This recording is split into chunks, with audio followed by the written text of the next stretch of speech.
Hola, bienvenido al audiolibro de la historia de la redención. Hoy narraremos el capítulo 34, Leales a Dios en medio de la persecución. Este capítulo está basado en Hechos 5, versículos del 12 al 42.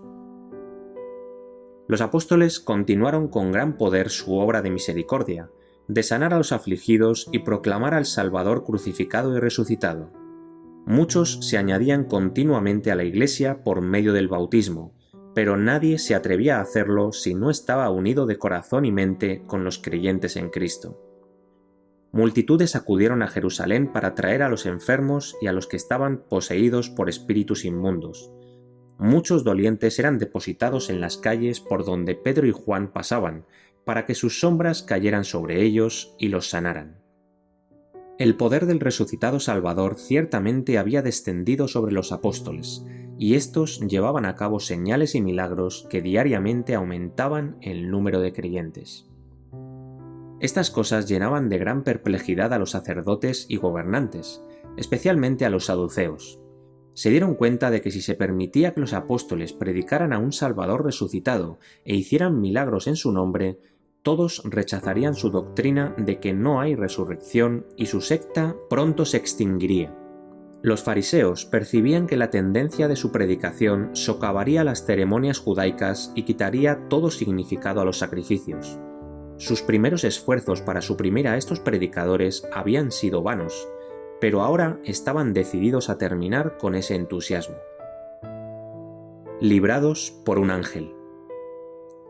De acuerdo con esto, los apóstoles fueron arrestados y puestos en prisión, y se convocó al Sanedrín para que tratara su caso. Una gran cantidad de eruditos, además de los miembros regulares del concilio, fueron convocados también, y deliberaron juntos sobre lo que se podía hacer con estos perturbadores de la paz. Mas un ángel del Señor, abriendo de noche las puertas de la cárcel y sacándolos, dijo: «Id y puestos en pie en el templo, anunciad al pueblo todas las palabras de esta vida». Habiendo oído esto, entraron de mañana en el templo y enseñaban. Cuando los apóstoles aparecieron entre los hermanos y les contaron cómo los habían conducido el ángel directamente entre los soldados que guardaban la prisión y les había dado orden de reasumir la tarea que había sido interrumpida por los sacerdotes y gobernantes, los creyentes se llenaron de gozo y asombro. Los sacerdotes y gobernantes reunidos en concilio decidieron acusarlos de insurrección y de asesinar a Ananías y Safira, Hechos capítulo 5 versículos del 1 al 11, y de conspirar para privar a los sacerdotes de su autoridad y darles muerte. Confiaban en que la muchedumbre se sentiría entusiasmada para tomar el asunto en sus manos y tratar a los apóstoles como habían tratado a Jesús. Eran conscientes de que muchos de los que no habían aceptado la doctrina de Cristo estaban cansados con el gobierno arbitrario de las autoridades judías y ansiosos de que se produjera algún cambio definido. Si estas personas llegaban a interesarse en las creencias de los apóstoles y las aceptaban y reconocían a Jesús como Mesías, temían que la ira de todo el pueblo se suscitara contra los sacerdotes y los hicieran responsables del asesinato de Cristo. Decidieron tomar medidas enérgicas para impedirlo. Finalmente mandaron comparecer ante ellos a los supuestos prisioneros. Grande fue su asombro cuando recibieron el informe de que las puertas de la prisión estaban firmemente cerradas, que los guardias estaban en su sitio, pero que a los prisioneros no se los podía encontrar por ninguna parte. Pronto llegó el informe. «He aquí los varones que pusisteis en la cárcel están en el templo, y enseñan al pueblo». Aunque los apóstoles fueron milagrosamente librados de la prisión, no se los eximió del juicio y el castigo. Cristo había dicho cuando estaba entre ellos: «Y guardaos de los hombres, porque os entregarán a los concilios». Dios les había dado una muestra de su cuidado y una seguridad de su presencia al enviarles al ángel. Ahora les tocaba sufrir por causa de Cristo, a quien predicaban. La gente estaba tan impresionada por lo que había visto y oído que los sacerdotes realmente sabían que era imposible ponerlos en contra de los apóstoles.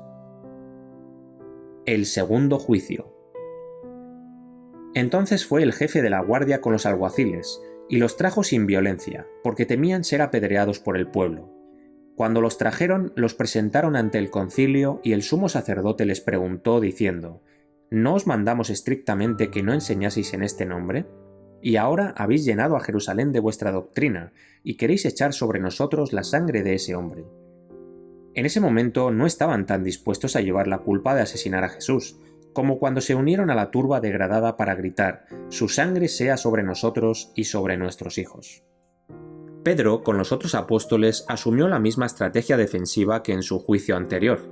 Respondiendo Pedro y los apóstoles dijeron: «Es necesario obedecer a Dios antes que a los hombres». Un ángel enviado por Dios los libró de la prisión y les mandó enseñar en el templo. Al seguir sus indicaciones estaban obedeciendo el mandato divino, y debían continuar haciéndolo sin importar cuánto les costara. Pedro continuó: «El Dios de nuestros padres levantó a Jesús, a quien vosotros matasteis colgándole en un madero. A este Dios ha exaltado con su diestra por príncipe y salvador, para dar a Israel arrepentimiento y perdón de pecados. Y nosotros somos testigos suyos de estas cosas, y también el Espíritu Santo, el cual ha dado Dios a los que le obedecen».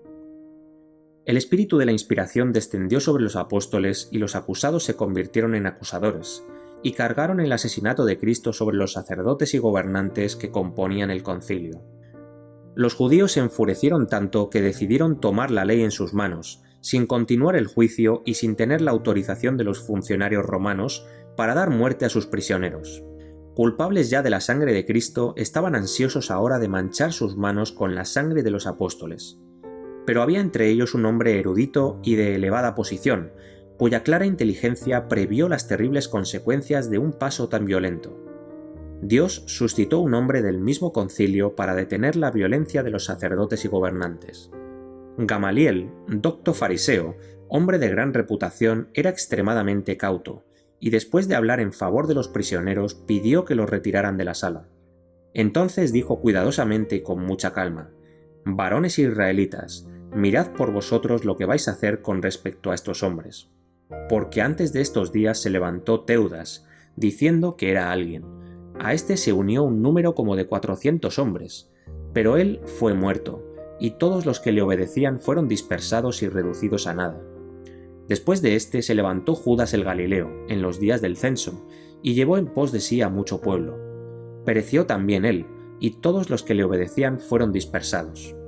Y ahora os digo, apartaos de estos hombres y dejadlos, porque si este consejo o esta obra es de los hombres, se desvanecerá, mas si es de Dios, no la podéis destruir. No seáis tal vez hallados luchando contra Dios».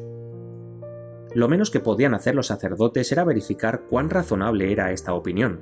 Se vieron obligados a estar de acuerdo con él y, muy a su pesar, dejaron libres a los prisioneros, después de azotarlos con varas y de encomendarles una y otra vez que no predicaran más en el nombre de Jesús, o pagarían con sus vidas la culpa de su osadía.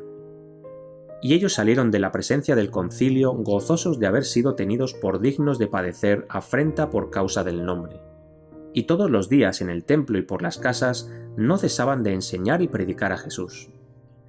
Bien podían los perseguidores de los apóstoles sentirse perturbados cuando se dieron cuenta de su incapacidad para aplastar a estos testigos de Cristo, que tenían fe y valor suficiente para convertir la vergüenza en gloria y el dolor en alegría por causa de su Maestro, que había sufrido humillación y agonía antes que ellos.